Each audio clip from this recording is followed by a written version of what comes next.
I need to get this out while it's fresh in my mind.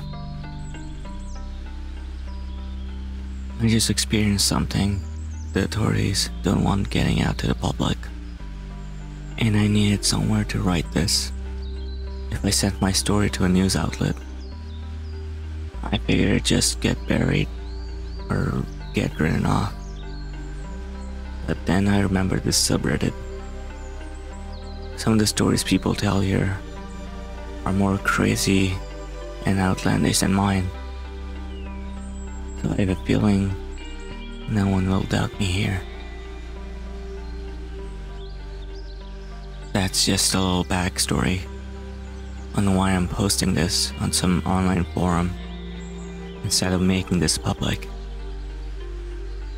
Even though I do want to very urgently, people deserve to know what's out here in these mountains. And if this isn't brought to the attention of the media, many people may lose their lives. I just want to make clear the urgency of this situation. Even if you don't know what I saw.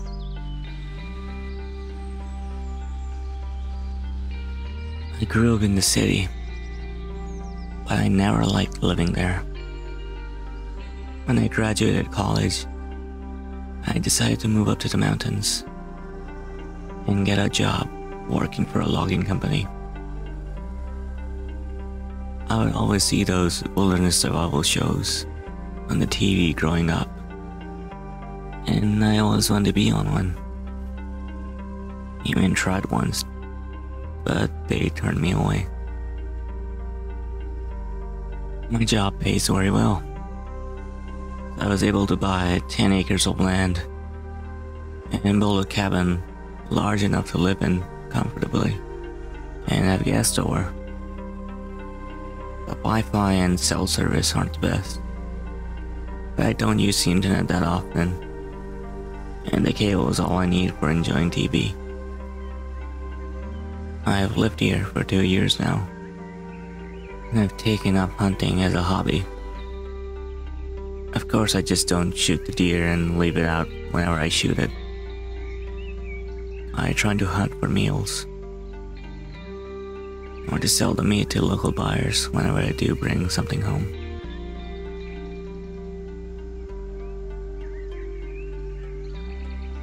I have a footpath, which I erected by following it so often that the grass and weeds that used to grow there are all dead, replaced by dry dirt and the occasional prodding rock that you would screw your ankle with if you weren't paying attention.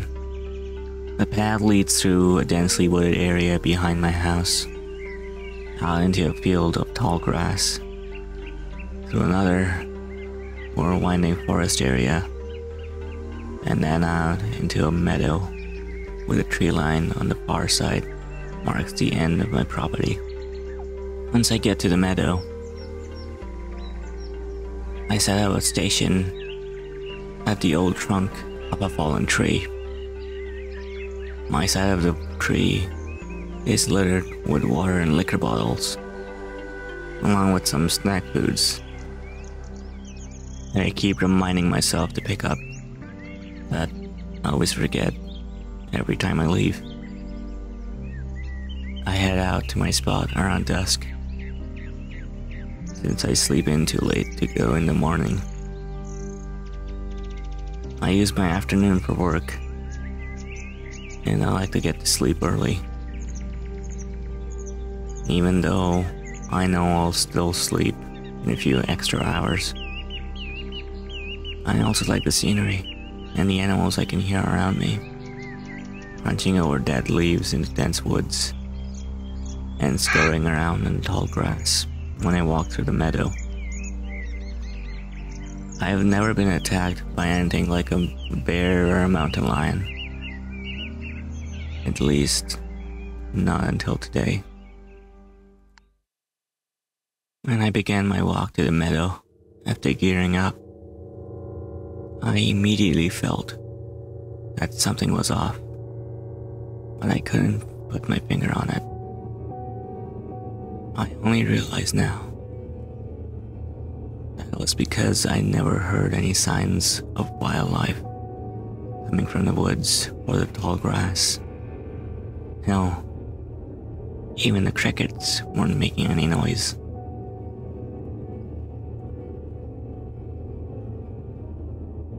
I was unnerved, but that didn't stop me from reaching my hunting spot and setting up right as the sun was lowering behind the trees. It's funny, I've set up in my same spot every Wednesday for a year now. But the deer almost always pass through and forget that one of their kind died there a few days ago. Maybe even their family members. Not to be morbid, of course. But it's pretty quiet out there, so I'm alone with my thoughts and crickets for 20 to 30 minutes. That's how long I stay in my spot. I mean, after that time frame, it starts getting dark, so I pack up and head back if I get no action. That day started out boring. No signs of life for maybe 20 minutes. And I'm all out of snacks. I'm a big eater, I know. Anyway, I lost hope of getting anything today, so I began to pack up. Just as I was disassembling my rifle, I saw a doe come dashing out of the tree line and into the meadow. I hurriedly reattached my scope and peered through at the creature. It strode through around the clearing for a moment, raising its head to the sky once or twice, then lowering it to the ground, stopping for a moment, sniff at the grass, or whatever deer did. I'm no expert. I saw my opportunity and fired. The gunshot splitting the silence of the now starlit meadow. The deer cried out in pain, and I saw its form crumple to the ground, so I knew it hit a vital area. I try my best to put what I shoot out of its misery as soon as possible. So I immediately jumped to my feet and grabbed my flashlight out of my backpack, clicking it on and making my way across the weeds and flowers of the clearing. I would make it halfway to the fallen deer when I saw the trees rustle on the other side of the field. A buck with a huge set of antlers that twisted and curled above its head came dashing out of the tree line near the place of the first deer. I clicked my flashlight off and dove to the ground, trying to make myself as unnoticeable as possible. I thought maybe I hadn't shot a doe, but instead a fawn. And now the father had heard its cries and came to defend it. I felt bad for having shot a baby deer, but I also wasn't trying to put myself in a position where I could get impaled by antlers of an angry buck. With my flashlight off, I could now only make out the silhouettes of the two animals.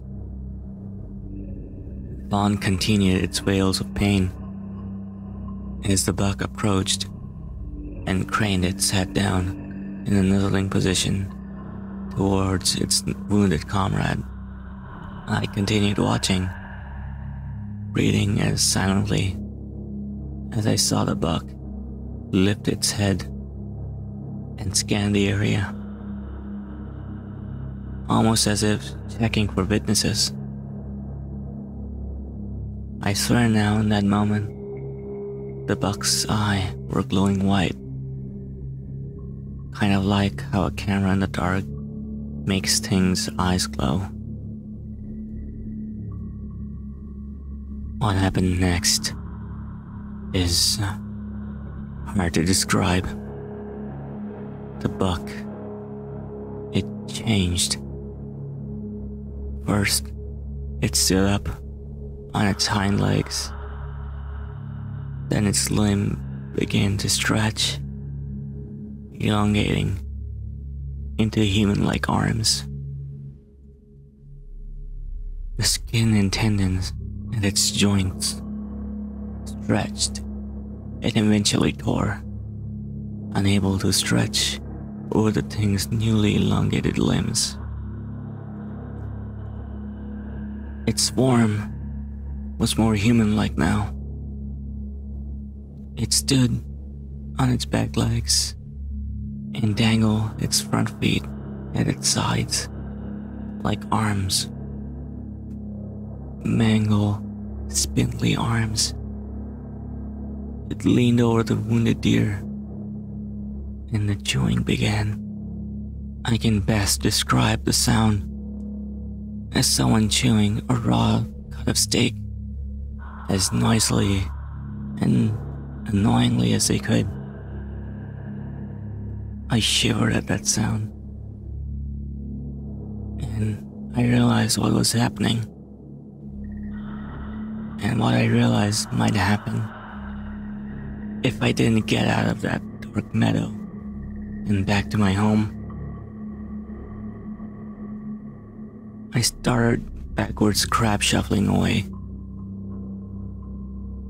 the back of my pants getting hopelessly dirty. I didn't care. All I cared about in that moment was putting distance between myself and the thing I thought was a harmless deer. I had crawled a few yards away when I backed into a prodding boulder. If I had cried out in that moment, the rock would have been the death of me. But I kept my cool, inching along the jagged side of the boulder, my back pressed against it, never taking my gaze off of the thing 30 yards away from me as I did so. That was why I stepped on the stick. I wasn't looking where I was stepping, and my foot came down on a twig. Not so small you could snap it with your fingers, but small enough that a boot could snap it in half. As soon as the twig snapped, all noise stopped. No more chewing. Not even the wind rustled the branches of the trees.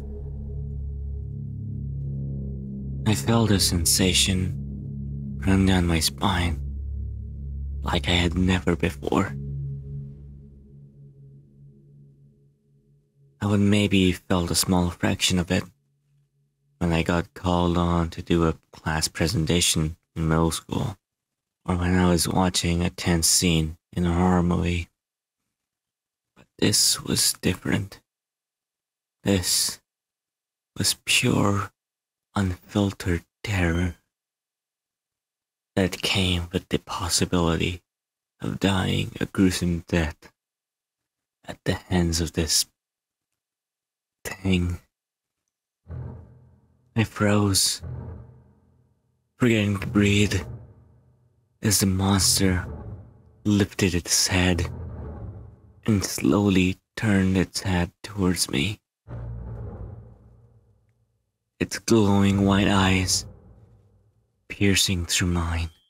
I knew I was going to die when that thing stood up and turned its body towards me, beginning to shamble my way on its brutalized pair of legs.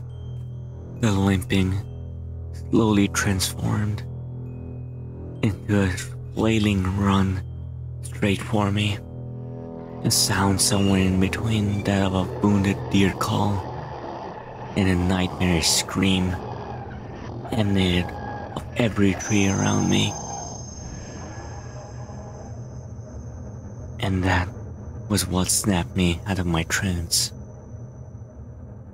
I remembered my sidearm on my right hip and drew it quicker than I knew I ever could. I fumbled in the dark with safety, and every wasted second putting less and less distance between me and that thing. I finally managed to flick the minuscule switch on the pistol side and cocked back the hammer. I aimed and fired blindly, the flash of my shot lighting up the space in front of me like the flash of a camera, allowing me to see that horrible beast that I knew was going to kill me if I didn't act fast enough. It had bright pink gums and blood-soaked, jagged teeth that still had bits of gore hanging from their tips. Its whole body looked to be rotting, with patches of skin missing, revealing the flesh, and in some places, bone underneath. Its arms and legs hadn't changed in the sense that it still possessed hooves, but the knee and the joints were barely held together by bits of skin and tendon that had been nearly stretched to their limit. White bone visible through the mess of gore. Its eyes were indeed a milky white, and they glowed in the light like the stars above. I moved my aim higher, a little lower than where the head was last, and shot again. This time, hitting the splatter of flesh and seeing the gaping hole between the eyes of the creature, and the flesh revealed its grotesque form. Barely a feet away from me, it stumbled for a moment, then crumpled to the ground. I wasn't convinced it was dead though. If it could somehow disguise itself as a deer, then it could definitely play dead. I unloaded the rest of the ammo I had into its skull until it was a riddled mess with blood dripping holes. I was hit with a wave of fatigue, call it exhaustion from the adrenaline I felt, and I crumpled to the floor alongside it.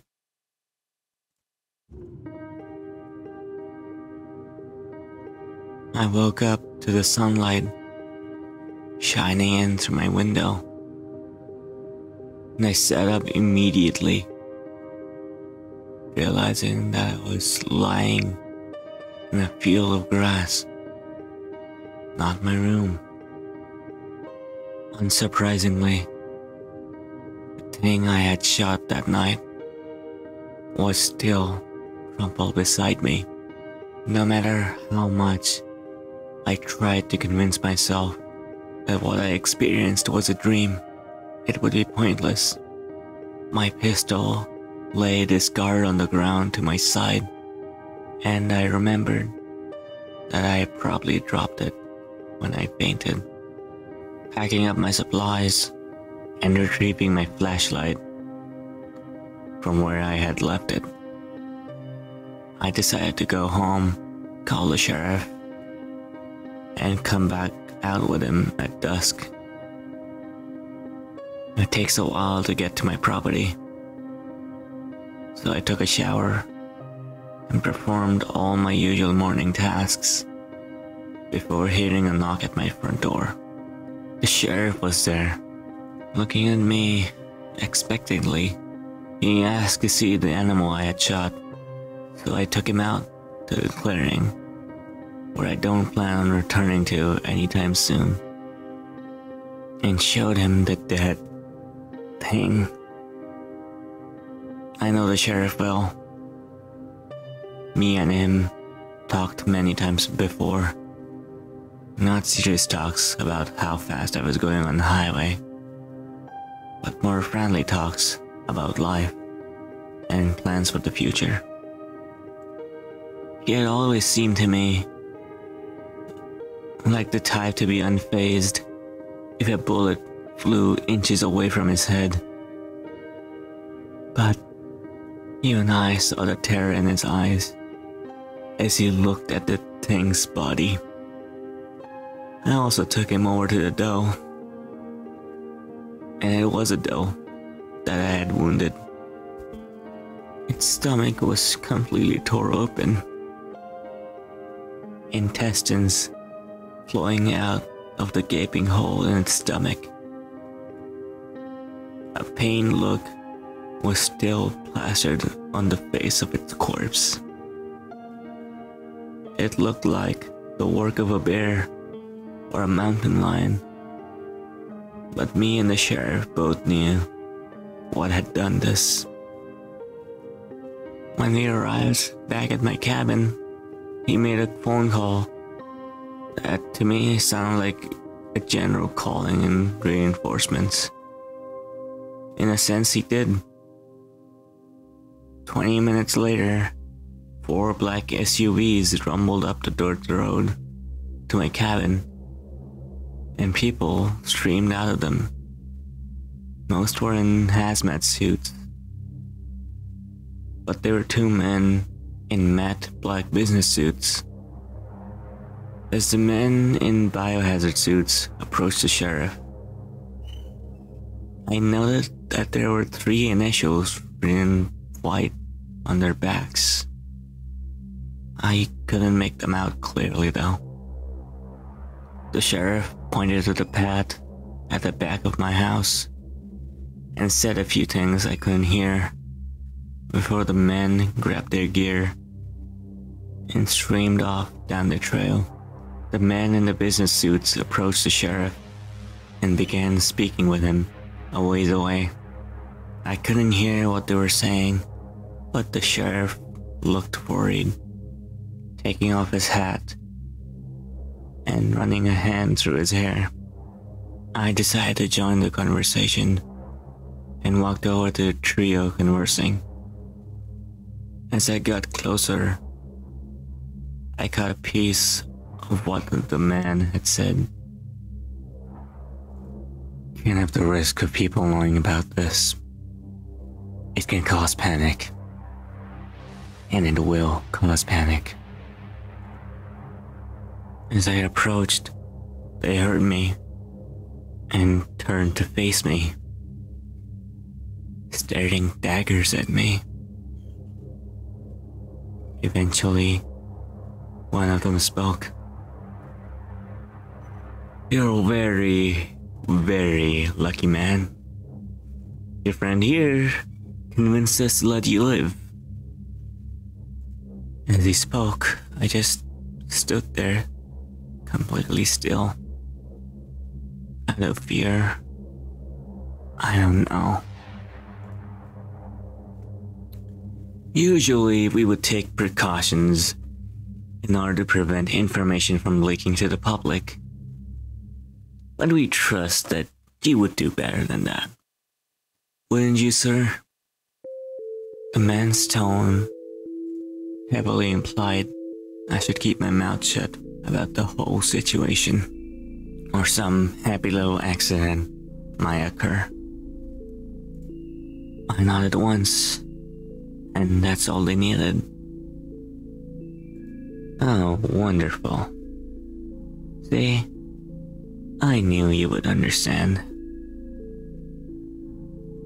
Soon, the man in the biohazard costumes came trotting back out of the woods, with a black bag marked Anomaly 8978 on its side.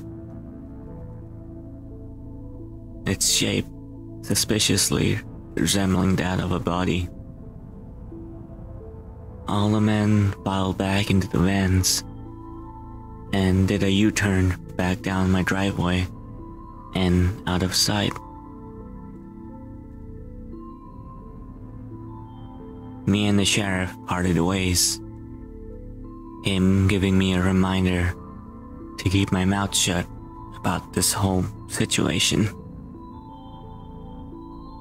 Well, I've gone and done it now, because here I am, and I still don't know a lot of things, like what that thing in the clearing was, and who those men were, or why they made death threats to me in order to keep me quiet. But I do know one thing, and it will be probably enough to keep me and many others safe. I'm not going hunting again in these mountains anytime soon, because there are monsters that roam these woods when the sun sets, and no one should be around to gaze upon them.